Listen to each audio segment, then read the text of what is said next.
Good morning to our Caron YouTube audience, and also to those of you, again, who are here with me in the auditorium and those around the campus who may be watching on the closed circuit broadcast. A number of years ago, I was in Pittsburgh attending a pastoral care conference, and there was a speaker, a woman from a Roman Catholic religious community. Sisters and nuns are not as common as they used to be after some of the changes in that tradition. Anyway, she was the keynote speaker, and as she was discussing pastoral care and the efforts of the ministry she was connected to in Pittsburgh, I realized that there was a theme for her address, and the theme for her address was mercy. And what occurred to me as I started to listen, she was an excellent speaker, and the subject for me was captivating in part because as a trained Protestant theologian, I had spent much of my Protestant education focusing on grace, and really underregarded probably theological subject area, the idea of mercy. They're certainly correlated, but I never really studied or knew sort of citations to bring to the table in terms of this category in the English language of how we talk about the kind of experience that we can have either in our understanding of the relationship with the divine or with one another. And so after I came back from that conference, I put mercy in the rotation of subjects of the chapel service, and that's how much it affected me. I thought it was really good material for us to reflect on in this context, and good for me to reflect on it as a chaplain here. And her particular lens on mercy was to think of mercy as the point of intersection between suffering and love. And first, I just think it's really interesting. And there's a ton of suffering in the world of addiction. You could probably, see we hear some suffering over there.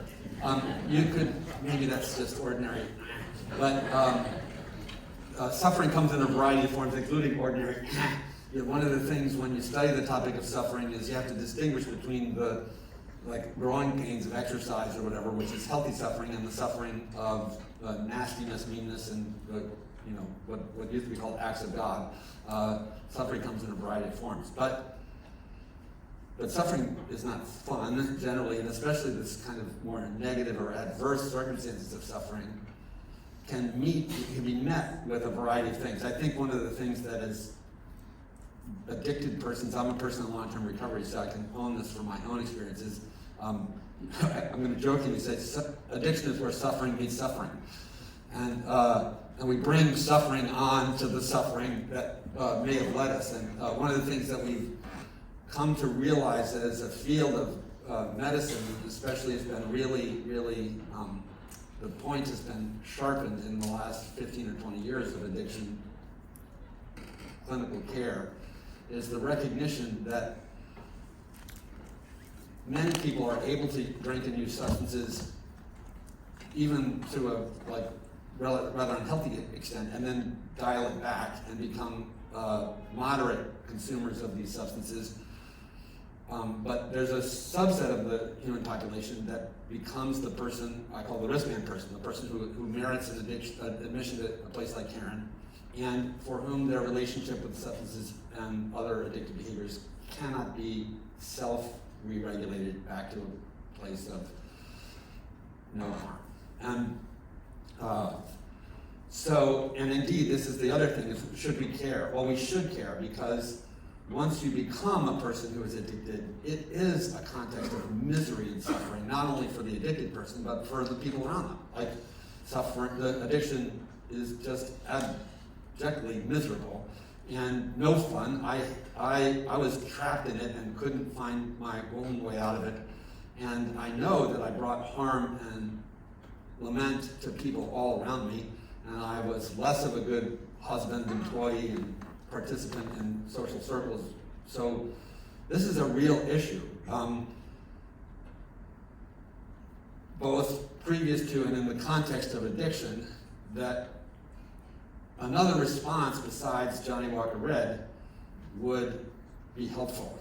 And one wonders what mercy previous in one's life would have done for those of us who have this preceding suffering. And what are the categories that have been identified? There's a study called the ACEs study, Adverse Child Experiences, and what it shows is that people who have these adverse child experiences are more likely to end up addicted or have heart disease or various other adverse adult outcomes. And so these are trauma, grief, neglect, significant difficulty with making consistent social attachment. So the military brat who gets moved 17 times, that's considered in its own an adverse child experience. No matter how much love the parents may try to sort of provide and constancy, but it's this displacement and replacement that is difficult on a young being. And so those are the pains that can often lead to people seeking security, safety, dopamine upregulation, comfort, seeking their comfort. That's an old addiction phrase in substances or other addictive behaviors. A second touch point for me, just totally abandoned my outline, but I'm just going to not worry about it. In the study of mercy, after I heard this woman's, I'm sorry I don't have her name, but this woman's compelling speech, one of the things I tripped across is one of the Sundays I was preparing for chapel, I was Googling texts on mercy, and I came across, we're going to hear it in a few minutes, there's a speech in Shakespeare's The Merchant of Venice about mercy and justice. And it's a really beautiful short text. And as with Shakespeare in general, it requires a kind of a careful read to enter it. It's like, it is a form of poetry, I think. And, but one of the gems within the Shakespeare speech is the character of Portia disguised as Balthazar. If you don't know The Merchant of Venice, there's a merchant who is threatened with the loss of a pound of flesh because of a commitment he's entered that he can't fulfill. And there's a courtroom scene. And anyway, it's complicated, but Portia, who's pretending to be a lawyer and isn't a lawyer, makes this plea to the audience in the court about seasoning justice with mercy. I love that phrase because it puts justice and mercy on this continuum that I think is accurate in the sense that those of us who fear punishment, like, I don't know if you thought of that when I said the word mercy, but to me, that's the first place my brain goes is seeking mercy from the courts, right? And that's a context, and we still use the phrase in a secular way. We talk about mercy from the courts. And so that's a non-theological application of the term, and a mercy from the courts is a reduction in a sentence or a punishment, or a letting a person go even scot-free, scandal. And Shakespeare beautifully points out that there is such a noble place for mercy in the practice of a king or a leader. King, queen, be inclusive, Jack. So, about a terribly hierarchical system. Okay, never mind. When I heard that mercy seasons justice thing, I was reminded of a Jewish Midrash. I don't know how many people know what a Jewish Midrash is, but a Jewish Midrash is this Jewish debate in writing that helps illuminate Jewish teachings in Scripture. And it's a kind of a funny, I won't tell the whole story, but it's a Jewish teaching about God's needing to decide between justice and mercy. And the idea is that, it's the punchline of the Midrash, is that if God were to only choose mercy, then the world would be chaos. But if God were to only choose justice, then none would survive. So,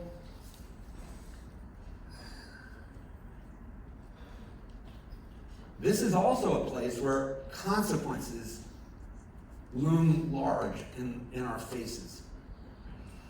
As a patient coming in the door, there may be a DUI, there may be a job risk, there may be you have to call in sick and you haven't told anybody what's going on.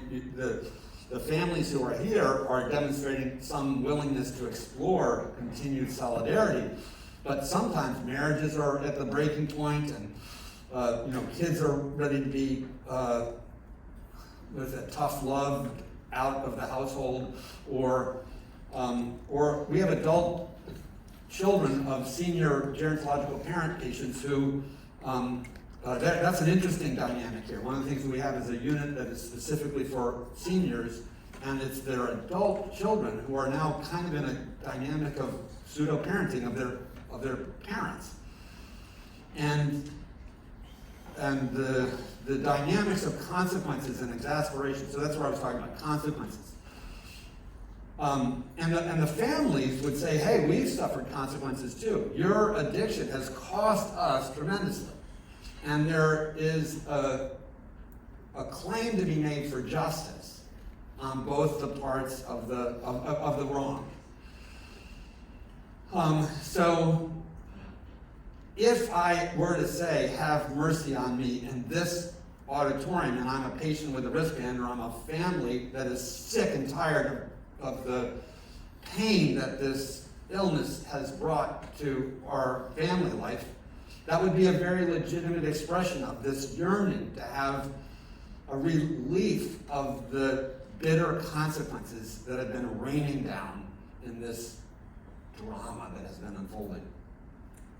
But it's when I get to that sentence, have mercy on me, that my brain goes, oh, another touch point on the subject of mercy.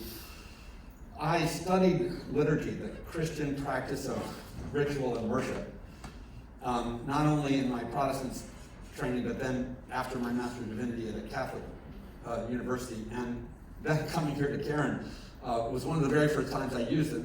A traditional piece of Christian liturgy is called the Kyrie. I don't know if any of you know that's a Greek word for Lord, but Marty probably knows the Kyrie in musical settings. It's been set to music in thousands of different ways by composers through the centuries.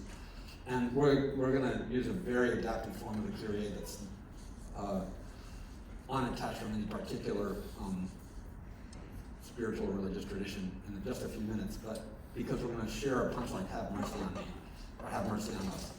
And that goes way back. It goes back thousands of years to a plea in Christian worship for God to be merciful.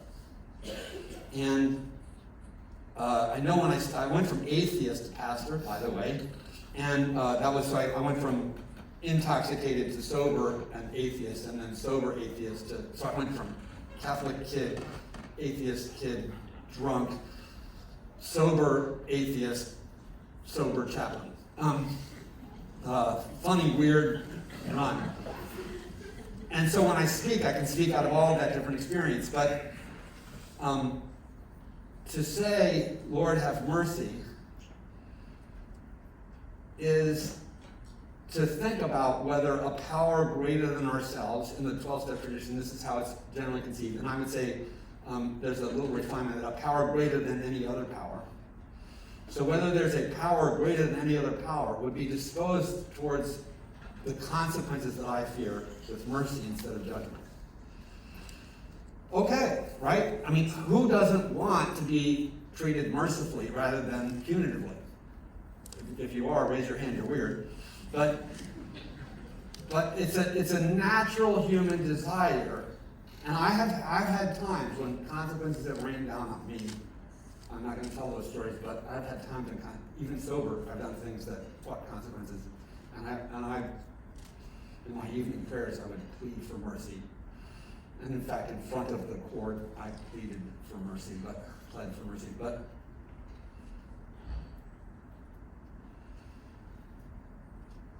I practice a 12-step program. It's how I stay clean and sober one day at a time. And I've come to believe that those really help me. There are other options for people to stay sober with supported recovery today. There are really cool things like Recovery Dharma and Smart Recovery and other forms, faith-based expressions of recovery that are certainly worth looking at, and I have high esteem for them. The one that I know the best is the 12-step model. And in it, I was taught a number of things. One is that I have a responsibility to take accountability for what harms came at the swing of my hand, even if my hand was swung through the phenomenon of addiction, but I broke glass. I'm not given an entire pass just because of the phenomenon that addiction is a disease. I'm accountable for what occurred through my own behavior, although it can be a help to me to realize that I didn't necessarily have the capacity to govern the behavior. And there's a mechanism in those 12 steps for me to inventory the harms I've done and then seek amends. And in that amend process, I may very well know how I want you to respond, but I was taught that I must leave the response option in your hands, not have it in mine. That an amend is an amend if I go to you and I say, here, I got it all figured out. I'm going to tell you I'm sorry, and you're going to let me go, right? That's not an amend. An amend is the taking of accountability and, in essence, throwing yourself on the mercy of the person who's been harmed. And coming to some, even if it's just symbolic, reparative process. And sometimes it is paying back the debt. Sometimes it's ending the relationship, which is often what, that's happened to me. Amends have been, I don't ever want to see you again. And I was taught by my sponsor to graciously withdraw and let that person's anger towards me be as my amend is to not go back and back and back and say, please forgive me, please forgive me, please forgive me. I'm way out of the right conduct. So I also cannot determine what a power within myself and a power within any power, how that power will treat me. That's up to God. And it's not for me to dictate God's disposition towards me and the harm I've wrought. But there's this beautiful thing, the serenity prayer. I don't know if any of you know it. It's very common around here, and it's common to all the circles, but it talks about courage to change the things we can, acceptance of the things we can't, and wisdom to know the difference. Well, what are the things that I can change? There's this unbelievable shame that attaches to addiction. And when we are looking for occasions in which to be merciful, the mirror is one of the places.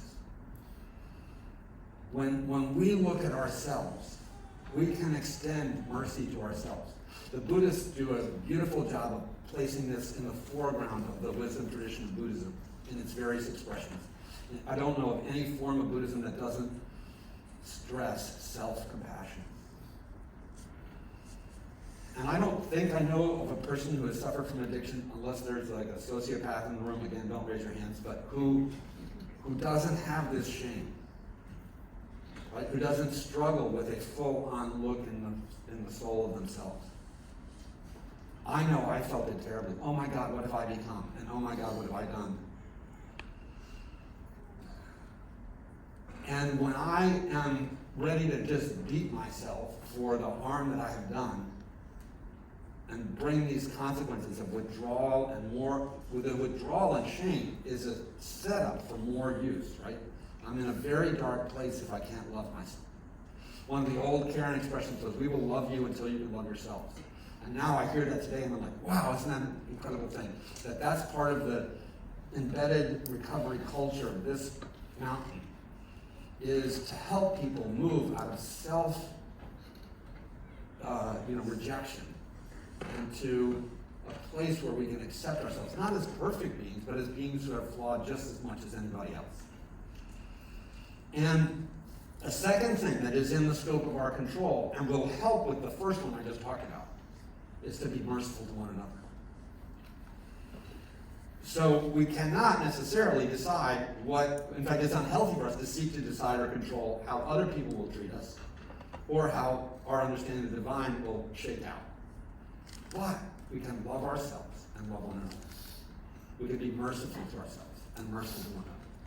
We can meet our own and others' suffering with love instead of condemnation, scorn, or indifference.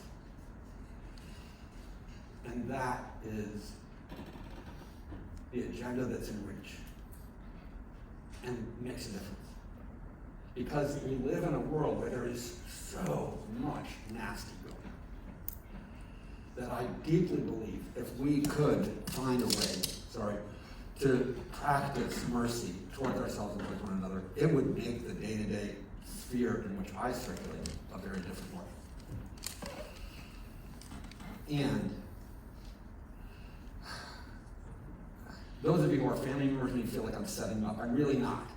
I really want you to feel free to be honest as you share the vulnerability and the hurt that you experience. But I do want you to understand that you and the patient who you are here to have an point of intersection with, each of you have this choice. Be loving to yourselves and to be loving to one another. And that's a thing that is, in my mind, like God. Last thing I'll say. When I learned about the translations of mercy in ancient languages, the Jewish writings that most frequently translate into the word mercy in English, it's a word called chesed. I'm not a Hebrew scholar, but I love that word because my Hebrew teachers taught me that that was easily translated. Every time you see chesed, instead of its mercy, you can call it the steadfast love of God. And the idea, as I came to understand it in the traditions in which I have found a home, is that the God of my understanding is abounding in mercy. And a parent, no matter how bad I have been as a kid, will take me home. I can feel like I should be brought into the house as a servant. I don't know if you know that old story, the prodigal son, that I owe for shame Jack. And as I come back towards my parents' household, I find the loving parent welcoming me and reinstating me into the economy of love of the household of God. It sounds really beautiful to me. It's what I want to experience and what I believe is there for me and for us. And let's see what we can do to practice self-compassion.